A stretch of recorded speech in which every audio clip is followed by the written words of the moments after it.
এইটোত আচলতে হয় প্ৰথমতে গোটেই অসমবাসীয়ে যাতে এটা কথা যাতে স্পষ্টকৈ বুজক বা শুনক, এই আন্দোলন মাত্ৰ পিজাৰ আন্দোলন নহয়। পিজাৰটো মাত্ৰ সৰু এটা জেগা। আমাৰ সমস্যাতে সমগ্ৰ কাৰ্বি আংলঙৰ সমস্যা, কাৰ্বি আংলঙৰ অস্তিত্ব যে বৰ্তমান নথকা হৈছে, মানে কাৰ্বি আংলং মাত্ৰ নাম মাত্ৰ কাৰ্বি আংলং হৈছে। কাৰ্বি আংলং মানে কাৰ্বিসকলৰ পাহাৰ, কিন্তু এতিয়া কাৰ্বিসকলৰ পাহাৰ নহৈ পেলাই এতিয়া অনা অসমীয়া বহিৰাগত লোকসকলৰ পাহাৰ হৈ আছে। ইয়াতে আমাৰ ৰাজনৈতিক, অৰ্থনৈতিক আৰু সামাজিক গোটেইখিনি অধিকাৰটো গোটেইখিনি লৈ পেলাই কাৰ্বিসকলৰ একো তাত ক্ষমতা নথকা হৈছে। আমি লাজ লগা কথা যে আমি অনখন এনেকুৱা স্থানত বহিবলগীয়া হৈছোঁ, যিটো স্থান, যিটো জিলা আমি ষষ্ঠ অনুসূচিত জিলা বুলি আমি জানো, যিটো জিলা আমি 6 জিলা বুলি আমি জানো, তাত আমি 15 দিনলৈকে আমি তাত অনশনত আমি বহিবলগীয়া হৈছোঁ। আৰু এইটোত আমাৰ দাবীটো হৈছে পিজিআৰ তাত অবৈধভাৱে বেদখলকাৰী বেদখলমুক্ত, কাৰণ গোটেই অসমত বেদখলকাৰী বা বেদখলমুক্তখিনি চলিছে। তাত লাখ লাখ বিঘা অসম চৰকাৰে গোটেইখিনি বেদখলমুক্ত কৰিছে। আৰু সেইটো আমাৰ ফালৰ পৰা এইটো আমি কাৰ্বি সমাজে সেইটো আমি আদৰণিজনে আমি ধন্যবাদ জ্ঞাপন কৰিছোঁ। অসম চৰকাৰে এটা পৰ্যায়লৈকে তেওঁলোকে উচ্ছেদ কৰিব পাৰিছে। কিন্তু এইখিনিত একেটা অসমৰ অংশ কাৰ্বি আংলঙত 3-4 বছৰ ধৰি ইমান যে আমি প্ৰতিবাদ কৰিছোঁ, আমি আন্দোলন কৰিছে উচ্ছেদ হওক, ইয়াতো বেদখলকাৰী আছে, ইয়াতো চৰকাৰী ভূমি আছে, তাত বহিৰাগত লোকক কেনেকৈ দখল কৰি পেলাই। আৰু আচলতে ট্ৰাইবেল বেল্ট এণ্ড ব্লকত ইয়াতকৈ চেঞ্চিটিভ হৈছে 6 শিডিউল, যিটো সংবিধানে আমাক পৃথক এটা সুৰক্ষা দিছে, কিন্তু তাৰ পাছতে অসম চৰকাৰে আমাক গুৰুত্ব দিয়া নাই। ইমান যে স্মাৰক পত্ৰ আমি প্ৰদান কৰিছে, সেইকাৰণে আজি হয় অসম চৰকাৰ, অসমৰ মন্ত্ৰী ইয়াত আহিছে, কিন্তু আমি স্মাৰক পত্ৰ প্ৰদান কৰা নাই। কাৰণ স্মাৰক পত্ৰ যিমান দিবলগীয়া আছে গোটেইখিনি দিলোঁ আমি। কিমান বাৰম্বাৰ আমি অসম চৰকাৰক দিল্লী, গুৱাহাটী, কাৰ্বি আংলং কিমান যে স্মাৰক পত্ৰ আমি প্ৰদান কৰিছোঁ, কিন্তু আজিলৈকে অসম চৰকাৰে আমাৰ দাবীবোৰ পূৰণ কৰিব বিচৰা নাই, বা কোনে পূৰণ কৰাটো দূৰে কথা, আমাৰ প্ৰতি কোনো গুৰুত্ব নাই বা কোনো এটা প্ৰতিক্ৰিয়া আজিলৈকে আমি দেখা পোৱা নাই। সেইকাৰণে কিমান ৰাজপথ উত্তাল কৰিছোঁ, লাঠিৰ কোব খাইছোঁ, তেজ বহাইছোঁ, কোনো ধৰণৰ প্ৰতিক্ৰিয়া নেদেখুৱাৰ আমি শেষ পৰ্যায়। আৰু কাৰ্বি আংলংটো গোটেইখিনি শেষ হৈ গৈছে। আজি কাৰ্বি আংলঙত এতিয়া মাত্ৰ কাৰ্বি আংলঙৰ সেই বেদখলকাৰী অৰ্থাৎ সেই ভূমি আগ্ৰাসনৰ কাৰণে আমি কাৰ্বিসকলে মাত্ৰ 35% হৈছে।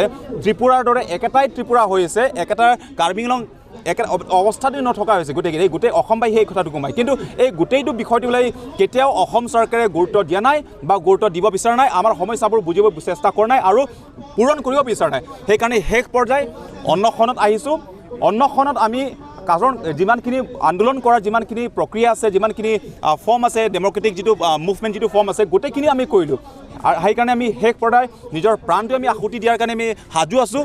হাংগাৰ ষ্ট্ৰাইক আমি অন্নখনে 15 দিনলৈকে আমি জাৰি ৰাখিছোঁ। কিন্তু যোৱাকালি সেই গোটেইটো ঘটনা লৈ পেলাই, সেই গোটেইখিনি ঘটনা বা এই গোটেইখিনি সংঘাতৰ কাৰণে আমি যোৱাকালি আমি অন্নখনখিনি ভংগ কৰিছোঁ।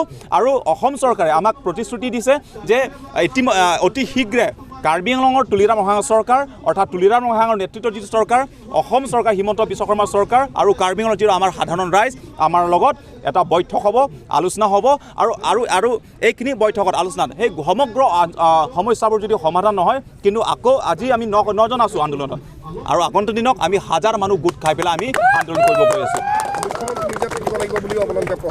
হয় হয়, এতিয়া আমাক যিটো প্ৰতিশ্ৰুতি দিছে, ইয়াত যিদিনা আমি আলোচনাত বহিম সেইখিনি সময়ত বা সেইদিনাখন সেইখিনি বৈঠকত হিমন্ত বিশ্ব শৰ্মা নিজেই সেই আলোচনাত বহিব। তেওঁলোকে গোটেইখিনি আমাৰ সমস্যাবোৰ বুজিব আৰু আমি আশা কৰিছোঁ সমাধানো কৰিব বুলি আমি আশা কৰিছোঁ। আৰু যদি নহয়, আমি সদায় এটা কথা কৈ আহিছোঁ, আমি অসমৰ কাৰণে আমি কি কৰা নাই, অসমৰ কাৰণে কোনটো পৰ্যায়ত আমি থিয় দিয়া নাই। আমি প্ৰাণ দিছোঁ, তেজ দিছোঁ, অসম আন্দোলনৰ পৰা আৰম্ভ কৰি পেলাই বিভিন্ন ধৰণৰ ভাষা আন্দোলন, অসম আন্দোলন গোটেইখিনি আমি কাৰ্বি সমাজে আমি ত্যাগ কৰিছোঁ বা আমি প্ৰাণখিনি আহুতি দিছোঁ। আপোনালোকে লাগিলে অসমবাসী এটা সেই শ্বহীদ তালিকা 855 জন যিটো শ্বহীদ তালিকা, সেই শ্বহীদ তালিকাত চাওক, তাত যে কিমান 855 জনকে যিমানখিনি সেই শ্বহীদসকলৰ কথা কৈ থাকে, কিন্তু যে তাত 855 জনৰ ভিতৰত যে তাত কিমান 50-60 জন যে কাৰ্বি সমাজৰ পৰা কাৰ্বিসকলে নিজৰ প্ৰাণখিনি দিলে, এই কথা যাতে অসমৰ অসমীয়া যাতে মনত ৰাখে আৰু হিমন্ত বিশ্ব শৰ্মাই এই কথা মনত ৰাখে, আৰু অসমৰ যিমানখিনি জ্যেষ্ঠ নেতাসকল আছে এই কথাষাৰ যাতে মনত ৰাখে। আৰু সদায় মানে এই গোটেইটো বিষয়টো লৈ পেলাই যাতে গুৰুত্ব দিয়ে, আমি সেইখিনি আহিছোঁ। আৰু সদায় কৈছোঁ, যদিহে আমি আচলতে অসমৰ পৰা আমি পৃথক হ'ব নিবিচাৰোঁ, বড়োসকলে, ডিমাচাসকলে, কাৰ্বিসকলে কেতিয়াও অসমৰ পৃথক হ'ব নিবিচাৰে বা কেতিয়াও বিচৰা নাই। কিন্তু আজিলৈ বাধ্যতাত আমি পৃথক কিয় হ'ব বিচাৰিছোঁ, আমি স্বায়ত্ব শাসন আমি কিয় বিচাৰিছোঁ, আমি আৰ্টিকল 244 কিয় বিচাৰিছোঁ, কাৰণ আমি অসমত থাকি পেলাই আমি সুৰক্ষা আমি অনুভৱ কৰা নাই, আমাক সুৰক্ষা দিব পৰা নাই, আমাৰ দাবী, আমাৰ সমাধান, আমাৰ সমস্যাবোৰ বুজিব পৰা নাই। সেইকাৰণে আমি সদায় কৈ আছোঁ, যদি আমাক সুৰক্ষা দিব নোৱাৰে, দিব নিবিচাৰে বা গুৰুত্ব দিব বিচাৰে, আমাক পৃথক ৰাজ্যত দিয়ক বা আৰ্টিকল 244 দিয়ক। এইটো আমাৰ স্পষ্ট কথা।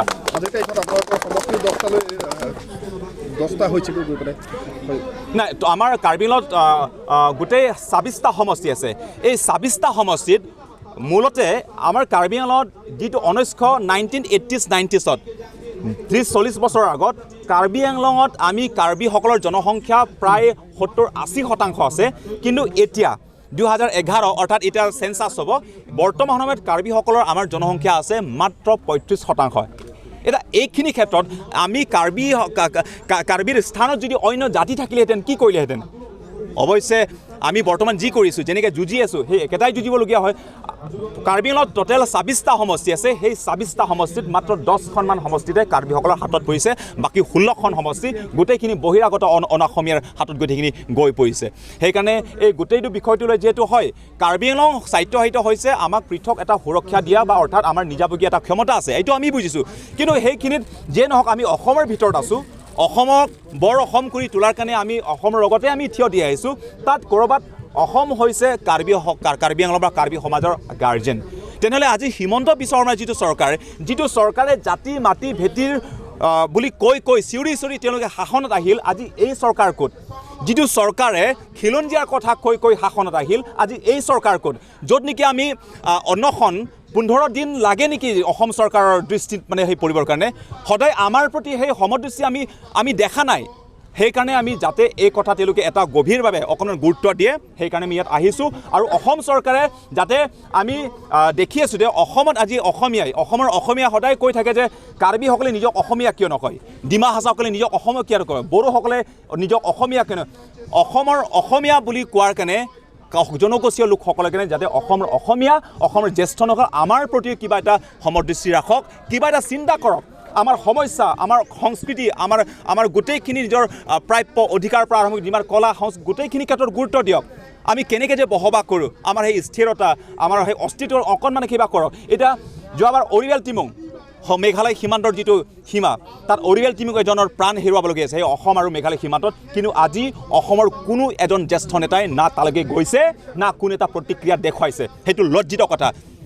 আৰু কেইদিনমান আগত ডিমা হাছাওত তাত এজন মহিলাক কাৰ্বি মহিলাক 5 গৰাকী এজন ইঞ্জিনিয়াৰে ধৰ্ষণ কৰি হত্যা কৰিলে তেতিয়া অসমৰ জ্যেষ্ঠ নেতাসকল ক'ত আছিলে অসমৰ যিমানখিনি ৰাজনীতিকৰ্মী তেওঁলোকে ক'ত আছিলে। সেইকাৰণে যেতিয়া অসমৰ সমস্যা হয় কাৰ্বিসকলৰ সমস্যা হৈ পৰে কিন্তু যেতিয়া কাৰ্বিসকলৰ সমস্যা হৈ পৰে কিন্তু অসমৰ সমস্যা নহয়। সেইকাৰণে আমি সুধিব বিচাৰিছোঁ কাৰ্বিসকলৰ চকু পানী কাৰ্বিসকলৰ তেজ কাৰ্বিসকলৰ প্ৰাণ কি অসমীয়াৰ প্ৰাণ নহয় অসমীয়াৰ তেজ নহয় অসমীয়াৰ চকু পানী নহয় যদিহে নহয় আমাক পৃথক কৰি দিয়ক আমাক স্বায়ত্তশাসন দিয়ক যিটো সংস্থাপন যিটো সুৰক্ষা দিব লাগে নিজেই আমি বহন কৰিম নিজেই নিজক চোৱা চিতা কৰিম সেইটো আমাৰ চিধা কথা। সেইটো আমি অসমীয়া আমি ঠাট্টা কৰা নহয় আমি অসমৰ পৰা থিয় আমি পৃথক হ'ব বিচাৰোঁ সেইটো নহয়। আমাৰ কথা হৈছে আমাক সুৰক্ষা দিয়ক আমাক চাওক আমাক অকণমান গুৰুত্ব দিয়ক আমাকো মানৱতাৰ জনগোষ্ঠীয় কাৰ্বি সমাজ এটা সন্মান ৰাখক সেইদিনাৰ পৰা আমি নিজক অসমীয়া বুলি কোৱা আৰম্ভ কৰিম কৈ আহিছোঁ আমি অসমীয়া বুলি